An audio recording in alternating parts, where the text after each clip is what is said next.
Alright guys, this is the one you have all been waiting for about a month now.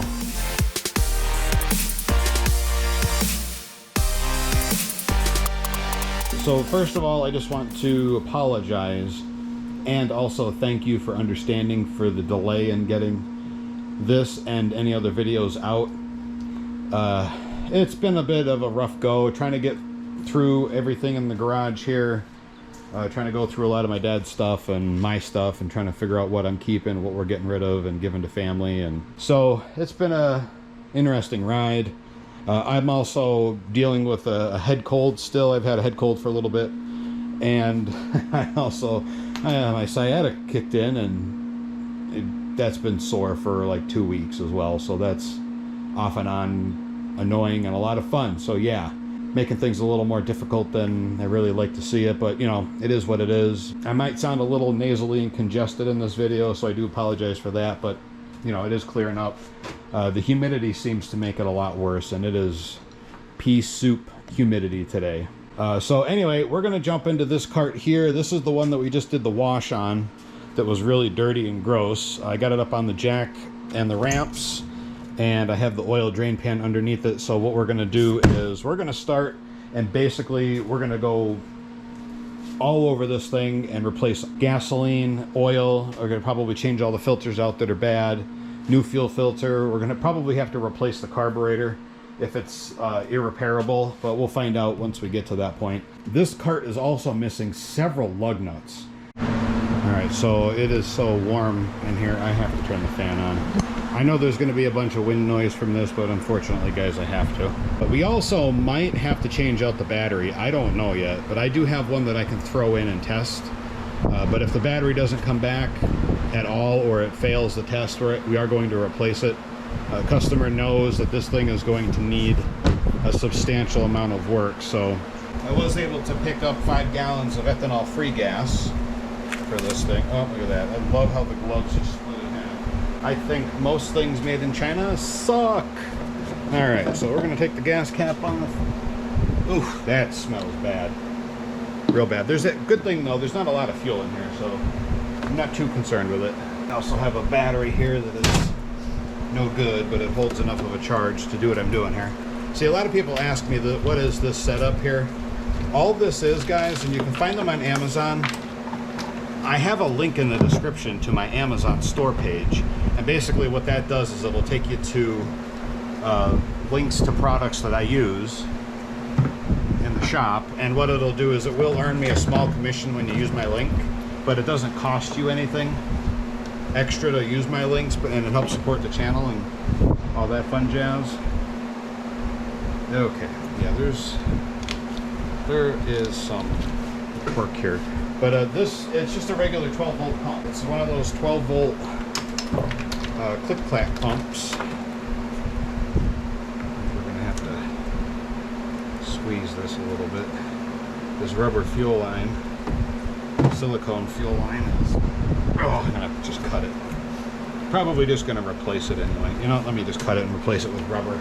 This stuff works okay for ethanol-based gas, but we only use ethanol-free stuff now.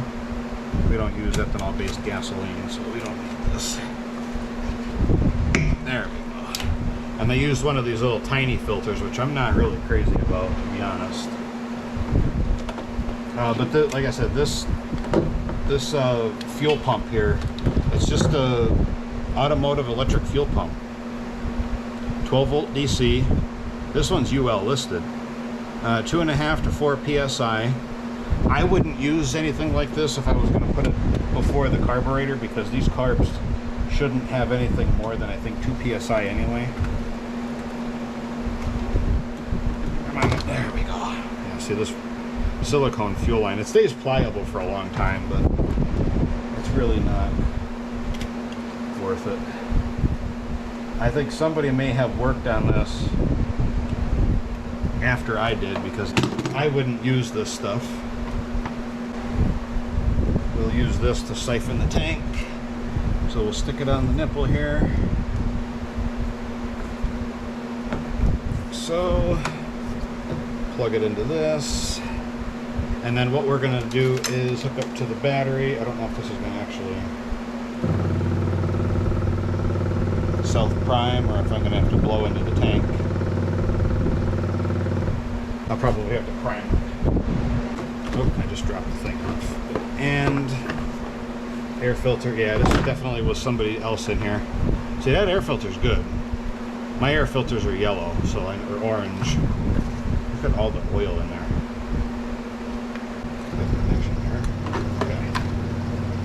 Alright, so we'll just puff. Now you can see the pump it is pumping, but the pump is not actually pumping. So we're going to prime it with air. And there you go. But you'll find a link to this or a very similar pump. Pretty much any of them are going to work for something like this. You could even use, I think you can use those air-driven vacuum pumps. The ones that you use for like changing oil, where you stick the hose down into the dipstick tube and it pulls and extracts oil out that way. Or for bleeding brakes. I'm not really sure if they're rated for gasoline, but you could always check the video or the description of those products. But I like this pump. It works really good.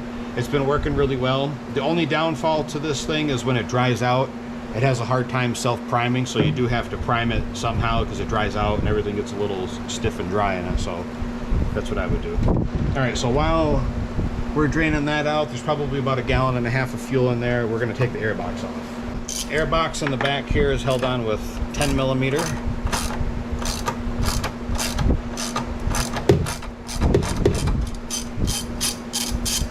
Bolts.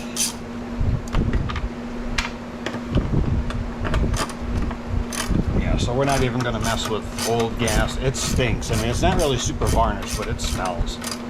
I can smell it. All right, so there's just these two in the back, and then there's two 12mm nuts that are on down here. They hold the airbox against the carburetor. Oh. Well, I think somebody has elected for something not 12mm. They're not 12mm. They're supposed to be, but they're not. Alright, there we go. So that's not correct, but I guess it's better than not having them at all. Ooh, they are tight. Okay, we are near the bottom. We're pulling air. I'm just going to let it run for a second here while I take this airbox off.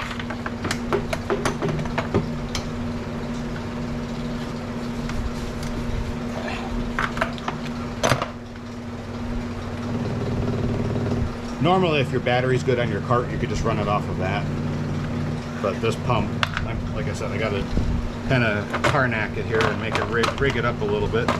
No, they didn't even hook up the PCV hose. Let's see what we have going on down here. Alright, let me take a look.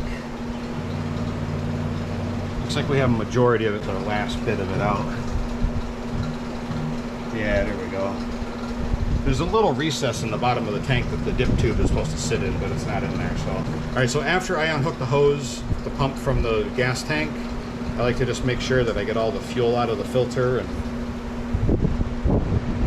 kind of just leave it running until I'm done. And then I'll coil the hose up and plug it into itself. Simple as that. Easy peasy. You guys can see what I'm doing. Yep, hopefully. So I take this little contraption, which is basically a microfiber towel on a metal pipe thing of some sort, and then I basically just mop the bottom of the tank with it, get rid of the spider webby crap. This basically just allows me to hopefully soak up and mop up all the little residual fuel in the bottom of the tank, and some of the dirt should stick to it. Not all of it, but some of it. You'll never get it all 100% out without like vacuuming the tank. Yeah, see, that's barely even wet. But it'll evaporate. And over there for now. I'll look down inside. Oh yeah, that's pretty clean. And then what I'll do is I'll take a shop towel, shove it in there. Air compressor might run, just a heads up. And then take air blower, I like to put a piece of fuel line on the end of my blowgun here because I can't get down in the tank without it. And then all you do is just blow it and let it, the rag will spin inside the tank and flop around and absorb pretty much anything else that's in the tank. And a lot of times some of the loose dirt that's really light will blow out of the neck here.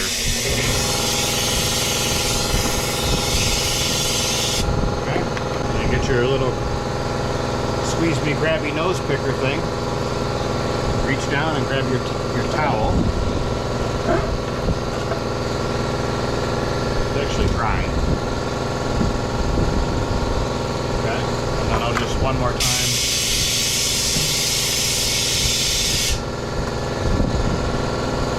Okay, that's about as good as that's gonna go. All right, so I'm gonna try to get this fuel line off of here. There we go. Oh, see, that's why I don't like this stuff. It's hard to work on it. It doesn't come off the filters easily. It's really really quite annoying to work with. All right, so now I'm going to just start disassembling the carburetor stuff here.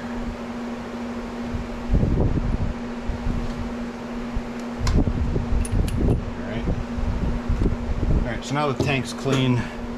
Actually, let's do this first. Let's get this out of the way so we don't have to worry about this. I'm just going to fill the tank up. 5 gallons ethanol-free gas.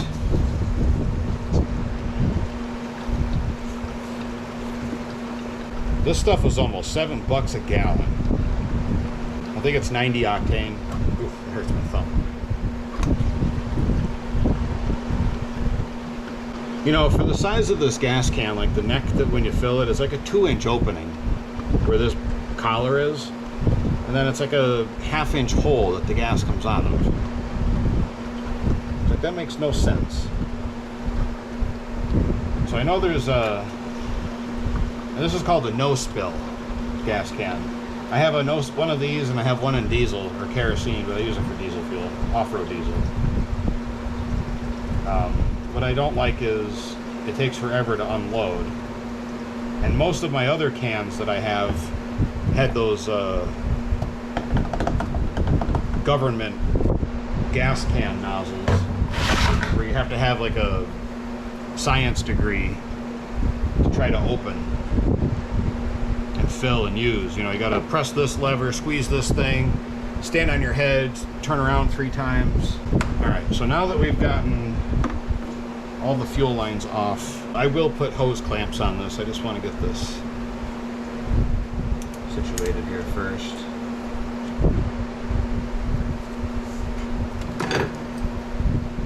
I'll take this small piece of fuel line, stretch it over that. Oh, that's too short. Okay. I had a couple pieces of fuel line laying around from last cart. These are all brand new. I just have to.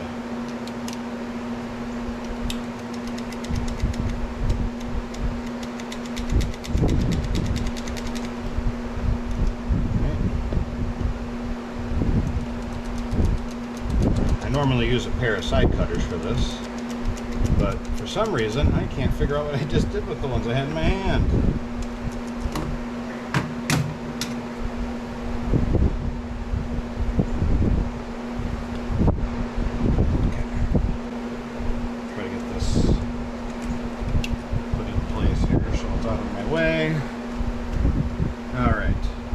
I think I might leave the silicone one for the vacuum line because it's not really that critical.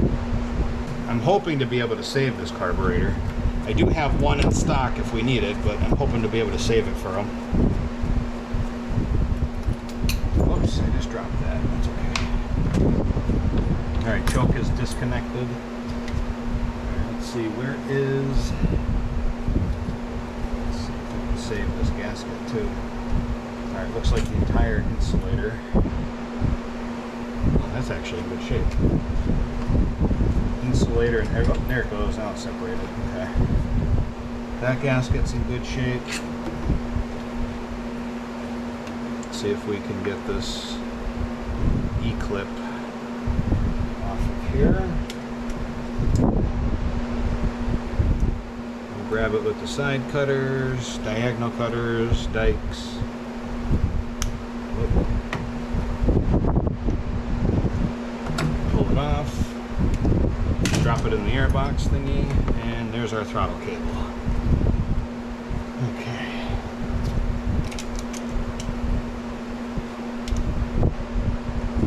I'm going to cut this silicone fuel line off. Like I said, this stuff is really difficult to work with. I personally don't like it.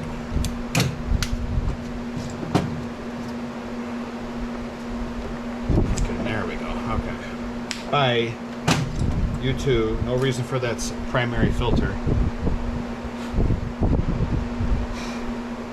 Looks like there's something living in there. It's really odd. I think this is bone dry, or it's all gelled up, one of the two. We're going to find out here in a hot second. My Harbor Freight jack is leaking down on me pretty bad now. Oh, holy crap. Alright, hang on. Let me go over to the bench. That's actually fairly clean. That is a lot cleaner than I expected. Probably just going to send some carburetor cleaner through these orifices without... Yeah, the float valve is moving freely. Okay, that's good. Alright, so we could just do a light cleaning on that. That's not bad at all, actually. I sort of expected that to be a lot worse. The gas was bad, I could tell you that much. It just probably was evaporated out of the carburetor. So we'll do fuel line from the pump down to the carburetor. Like I said, I'll leave this because this doesn't have fuel going through it. It's just a vacuum line, so it should be fine. No sense in changing all of that too.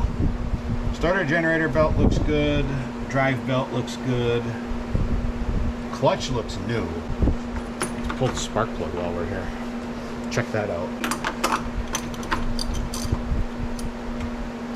All this stuff is real easy to get to when it's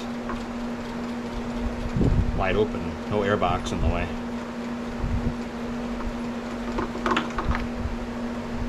Ooh, that's nice and... BPR 2ES. Look at how nice and clean that is. So that's what I mean. That's what I was kind of thinking. This thing wasn't really used much, if at all, really. I mean, that electrode, it's not even dirty. That's why I think that a lot of the stuff that's here was here since the last time I touched it. I honestly, now thinking about it, I don't remember if this silicone line was already on here or if somebody else was in here after I had it here last. I don't know. I think 2018 was the last time I've seen this cart. But again, I don't remember. It's been a while. All right, I think what I'll do, we are going to do an oil change on it. The oil looks good, but again, it's only a quart of oil, so we are going to change it. All right, I'm just going to clean the bowl in the carburetor and shoot some carb fluid. Or actually, no, I'm not even going to do that. I'm going to let this be. I want to see if this will come back around on its own. It's no big deal for me to take it off if I have to, but I'm going to clean this bowl out and see if we can get this to get that dirt out, and then we'll put it back on and see if it'll fire. All right, on second thought, so that cleaned out pretty good. That was just a little bit of dirt and varnish. I am going to just real quick here up the main jet.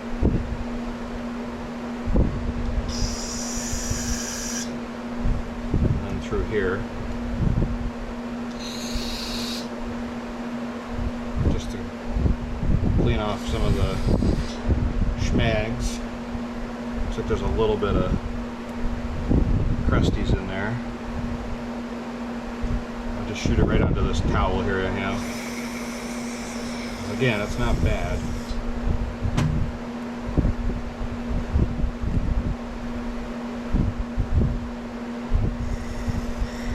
I don't think it warrants taking it completely apart. Nah, see, these are flowing good. Yeah, these are working okay. And I can see light through everything, so I know it should be fine.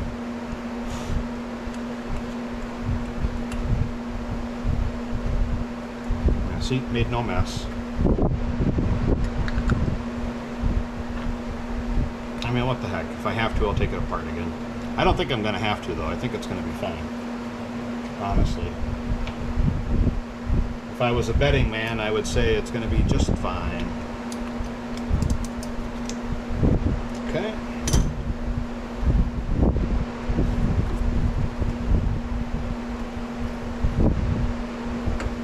And if it works, I'll go back through and put on clamps on all of these fuel lines that I changed.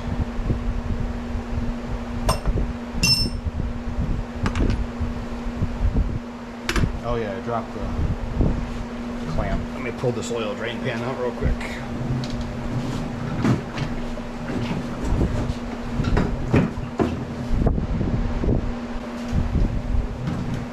Pulled the drain pan out because I don't need it here for right now. Did I miss? No.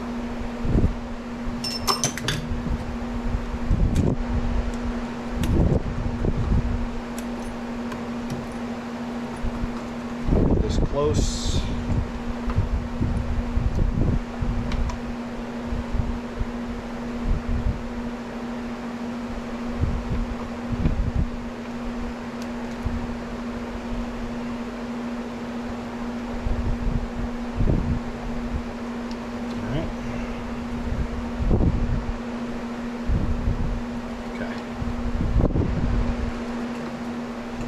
Choke.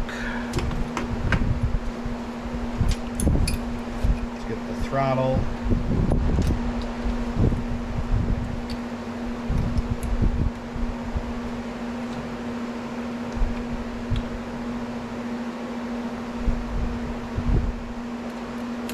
There's the pin and the clip.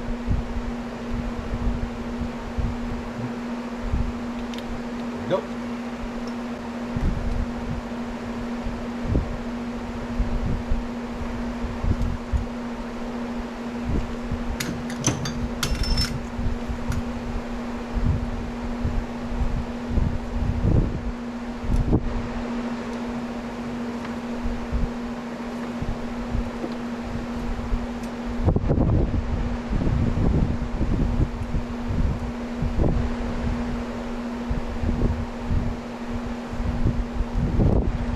And I dropped it.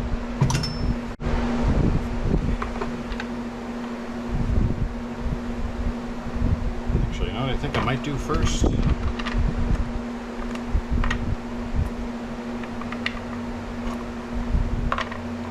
Let's clean out this airbox.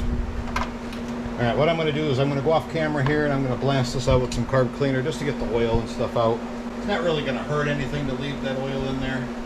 It's only going to come back, and it's all from the PCV hose. Alright, let's see if we can make... What the hell's going on here? Oh, you know what? Okay. Alright, so all of this stuff is back together now. Let's attempt to put the airbox on. Make sure the gasket's in place.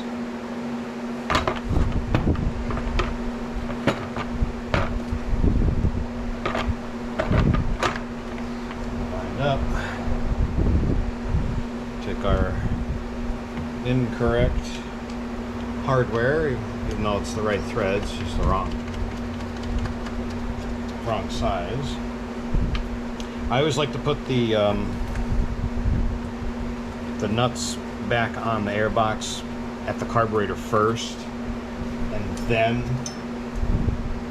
reinstall the 2 bolts that go in the back. That way I know that this is snugged up and it's not going to be all twisted.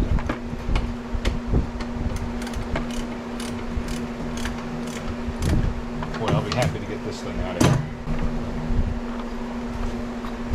I'll just hand start. And anytime you have a cart that's been sitting for a while, it's always a good idea to go through and just start fresh with everything.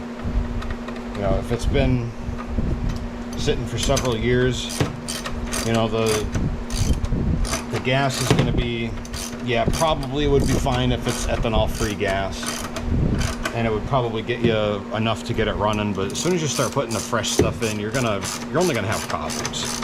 So you might as well just get everything done and out of the way now to reduce them problems. Now I'll put the pre-filter in. These are still clean. Yeah, there's no dirt coming out of that. It looks dirty, but it's not. I mean, this is clean enough to reuse. It's not soaking wet. It doesn't smell musty and mildewy, so we'll keep it in. No sense in replacing it. If it was all musty and mildewy and ripped and wet, then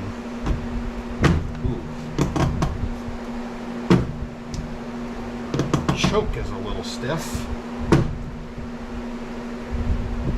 I know the choke on the carburetor is fine. Wow.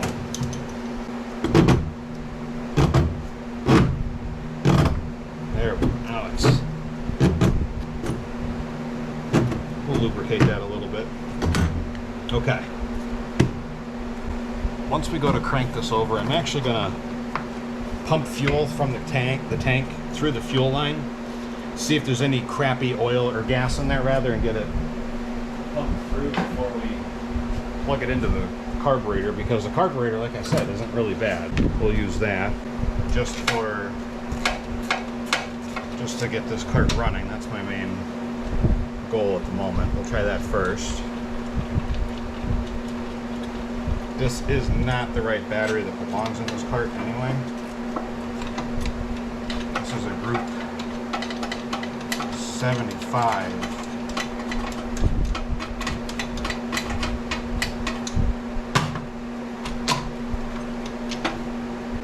Channel locks. There we go. Come on. Shove that down there. Flip this up. Oh yeah, see, it's the wrong battery. This is a 75, so it's bigger than a 70. This is a Group 24. This is what belongs in here. This is not the battery that we're keeping in here, it's just the battery we're using for testing.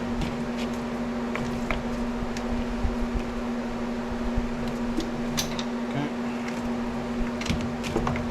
Plug the electrical negative here. Come on.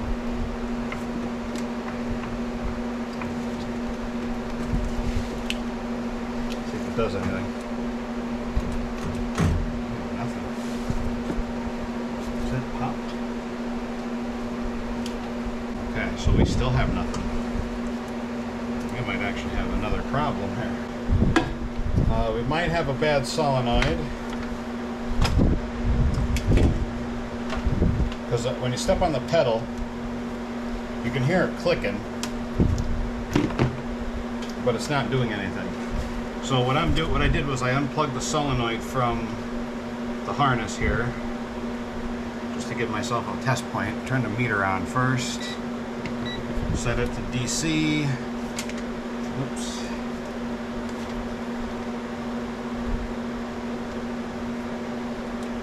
Okay, and we have, well, 10.5 volts, right? So like I said, this battery isn't good, but it should be enough to whirl it over, and it's not.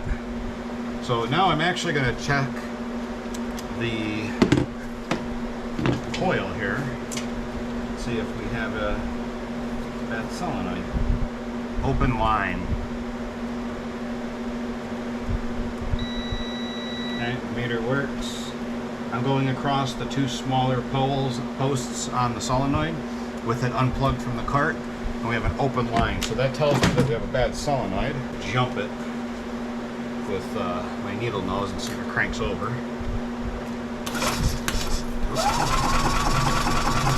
Okay. So you see it cranks over, no problem, even with a bad battery. So that tells me, oh, and the fuel pump is pumping, so that's even better. But because I can't control it with my foot on the pedal, and I want to be able to hold this fuel line into this container, I don't want it, you know, spraying everywhere. We're going to change out this solenoid. This is the solenoid we're putting in. So this will work all the way up to G22. Trombettas make good solenoids as far as I'm concerned. I haven't had any come back because they failed. So let's disconnect our positive power cable here. Get in here with my clamp. Put that. So we know that the cart will crank over regardless, which is good. Alright, so I know this is kind of a weird angle. We need to get in here. 10 millimeter.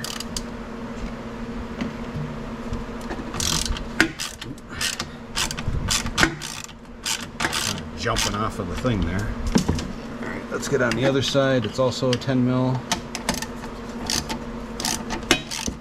So this just goes to show you guys, like with these carts that have been sitting for a while, even with parts that are old, you know what I mean, like even though it has been sitting, it hasn't really been used a lot, so there's no point in changing like spark plug, because it's perfectly fine. It was clean. It practically had no use to it. So while it's still mounted in the cart, I'm going to crack these large posts. Boy, I hope you can see what the hell I'm doing here. Probably not.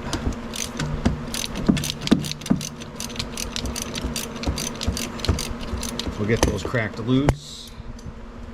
I believe they're 3/8 on these posts here. Yeah, they're 3/8. This is already also unplugged. Battery is disconnected. I want to just take off these first, and then I will remove the solenoid from the cart. And the reason for that is it just makes it easier to get to. So now what I like to do when I take these off is I like to just take the nut and washer and just, oh, I did that one already. Okay, so these ones here should already be loose. It's not super critical to get the little ones off yet, but you know, while you got it mounted to the cart still, it's generally easier to undo them. That way the solenoid is held in place.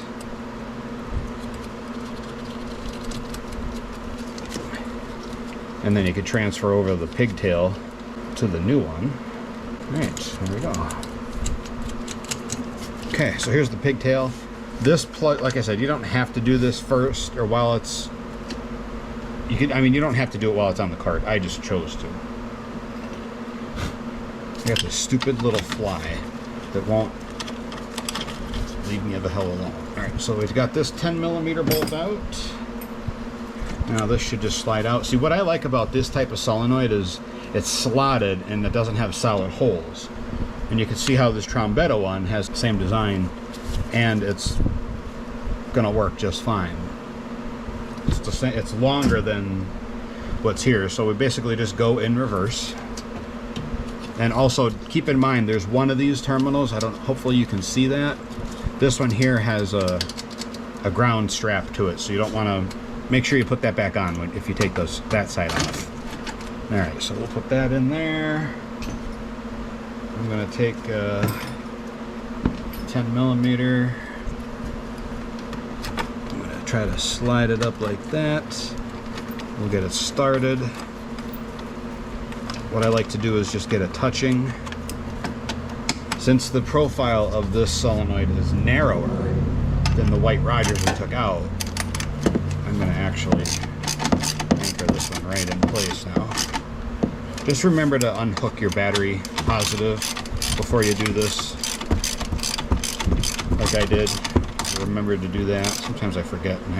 I mean, you could take the negative side off, but if you take the positive one off, you don't have to really worry about anything. Okay, so these are all the same as well. 1/2 inch. I'm just going to crack them loose with the socket. And 3/8 on the smaller studs. Not exactly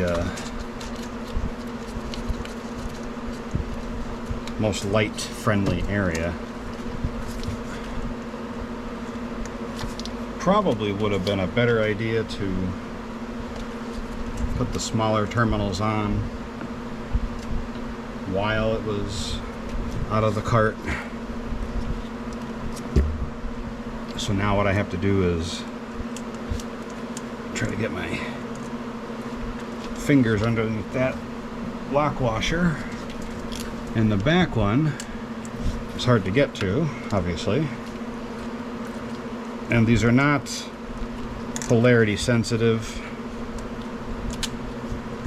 So if you put them on a little differently than how you took them off, it really shouldn't matter.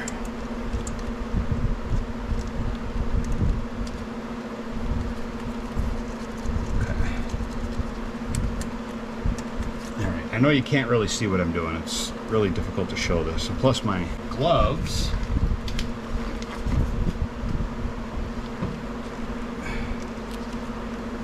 are getting in the way.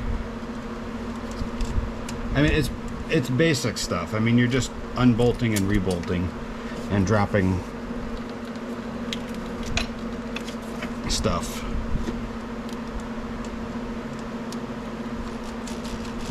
Okay. The 1/2 inch ones are not that hard. Take that off. Do not over torque these guys. You will either strip out the copper posts or twist off the stud inside the solenoid, and that is going to yield you an inoperable solenoid that is not under warranty anymore. That's considered physical damage that you caused. This won't be covered. Alright, so I'm going to do the little guys first. Now I know the feeling when I should stop. You know, I've been doing this a long time, so it's, for me it's no big deal, but for you, if it feels like it's going too far, then you probably are, so just stop. You just need them snug. Okay. You don't have to go reefing them down with the Ooga Dooga gun.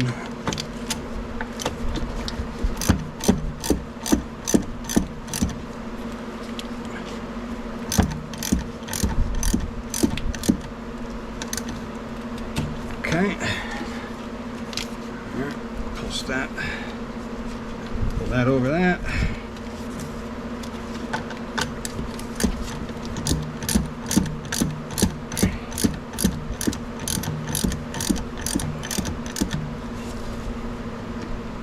Okay, that over that.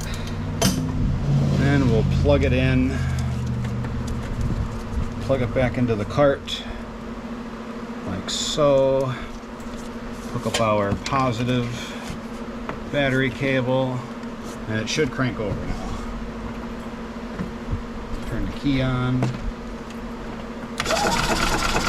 we go. Now we're going to see if we can get this to pump fuel.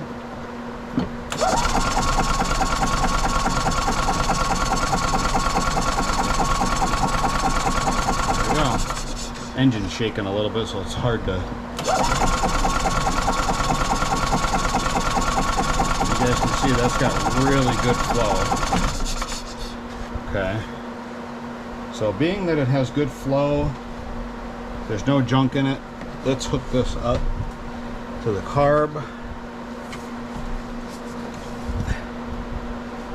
Let's see if the engine will fire up before we do any oil changing.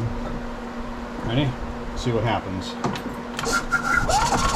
Tighten the starter generator bolt up a little bit. I want to see if it'll start under its own power or if I have to give it a choke. I'm about half throttle. Whoa, look at that.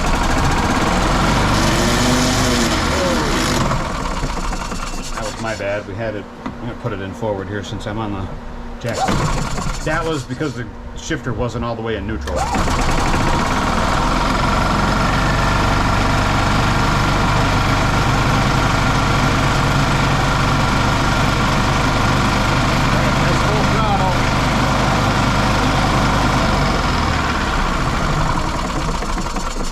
Wow, this motor sounds good. Okay, so that runs. That's really good. What we're going to do first is an oil change, and then we're going to do a 10-minute road test and make sure everything's good.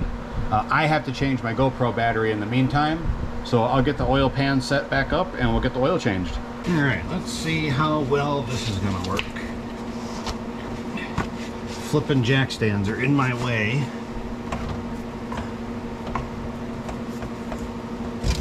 That's why I don't like using them.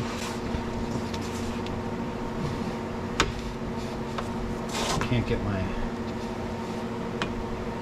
light in a good spot. Hopefully, I hate this light. Alright, hopefully you guys can see what I'm doing. I'm gonna slide this thing out of the way. So this is probably one of the designs that Yamaha has come up with that I don't like for the drain pan, because there's no easy way to get in here. Okay, there we go. Without making a mess.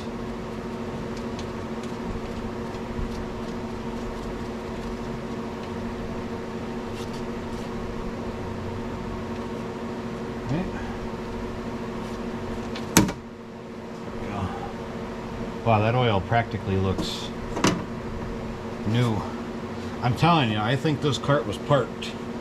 Last time it might have been used once or twice when I brought it back. But, you know, there could be moisture in that oil if it's still good. You know, oil is cheap, engines are not. It's not worth taking the chance. It's here. Let's just drain it. We'll put fresh stuff in. Alright, we'll let that dribble out of there and we'll come back. Get up in here without... There we go. And you know what it is? It's the skid plate on this that's in the way. See, the G16, the drain plug was in the bottom of the engine, and it would, you know, it came out this way. I actually liked that layout better than this one. Okay.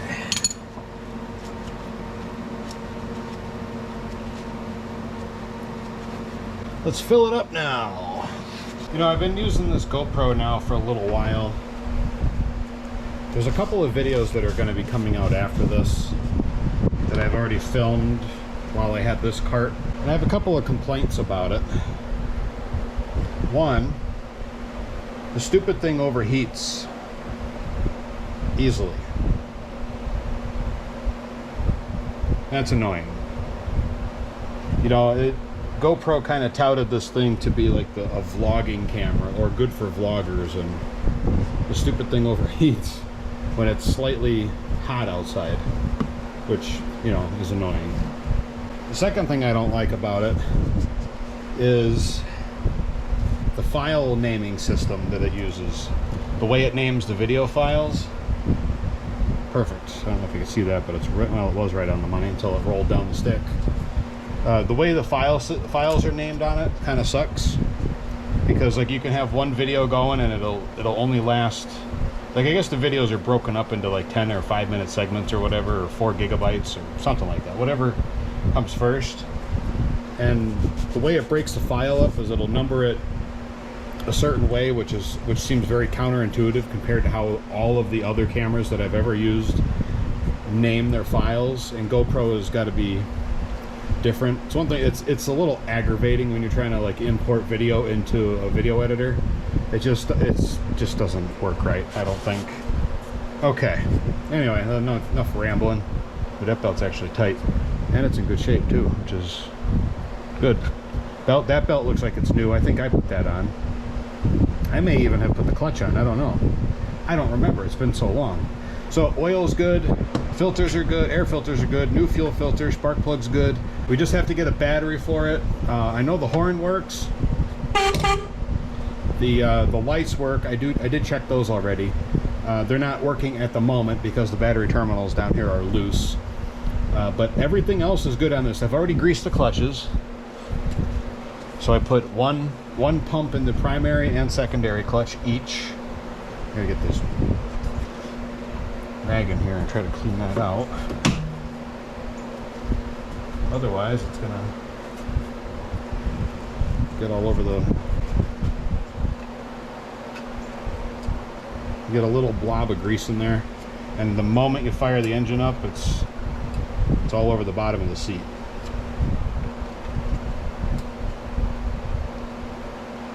And the other thing that really sucks about it is if you don't get this cover lined up with this aftermarket clutch, this cover lined up perfectly with that hole, you can't get your grease gun in there, which is kind of weird. So that's pretty much it on this. Like I said, the next thing we got to do is just get the battery installed, which will continue. I might not do that on film. I mean, that's just, or on camera rather. That's just normal routine-y stuff. All right, so just going through these tires while we wait to go get a battery.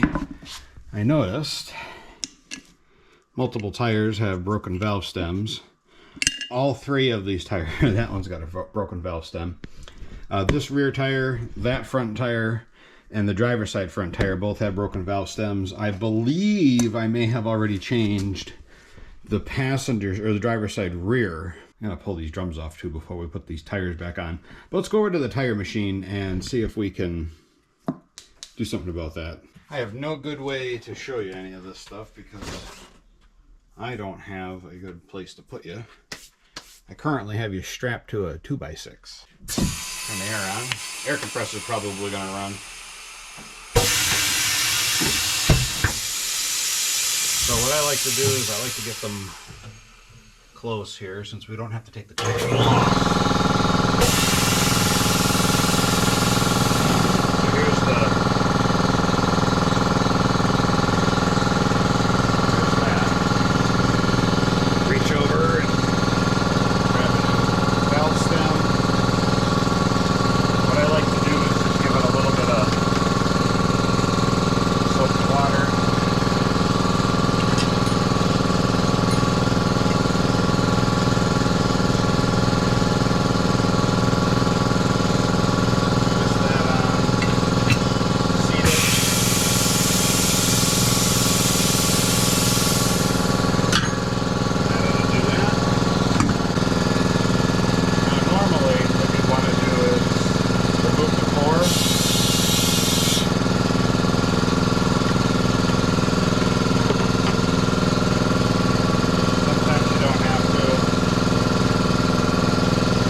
Okay, well apparently I forgot to press record or something.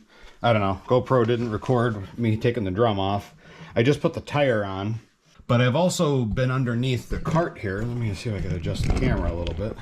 I was already underneath the cart once, and I noticed when I was jacking it back up, because of course the jack settled overnight, look, there's a lot of oil in the dish on the jack.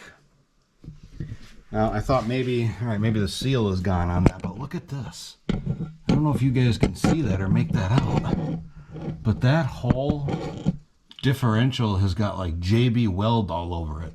So it looks like somebody was driving the cart and probably bottomed it out and smacked a big rock and cracked the diff, or the transaxle. So I'm not going to really worry too much about fixing anything related to diff leaks, because there's really not much you can do after they've been destroyed. But yeah, okay, so that was just something that I noticed. I'm going to get these other two tires done. You can see here, this one, I'm just going to rip it off now. I'll take this off when I take it over to the tire machine. But right now, this one's up on the ramps, so I don't want to go and monkey with it too much. But you see this one here as well. Both broke, and it's common. That happens at this juncture. I am going to save our valve stem covers, though, the caps. I usually put these in a little tray. I only keep about 20 of these. I don't keep a lot of them. You never know. You never know when you're going to need them. So the only thing left to do on this cart, guys, which I think I might close this video out because there's nothing else. There's really nothing else to film on it. I did the brakes. I checked the brakes already. They're fine. Unfortunately, like I said, I don't know what the hell happened to the GoPro, why it didn't record it. But I looked up at it and it wasn't there. The footage wasn't there, so apologize about that. We'll just kind of let this one be as it is because, like I said, there's really nothing else to do. Everything's running good on it. The lights all work. The brakes work. The tires are going to hold air. If there's any issues with the tires, naturally, I'll fix that. But everything works. The cart runs. It's drivable. But so that's going to close this one out, guys. I really want to just take this moment and thank you guys very much for your patience, taking the time to watch this video and all of my other videos. If you have any questions, leave them down in the comments below. Be sure to like the video if you liked it. Subscribe to my channel if you already haven't. And until next time, we'll see you in the next video.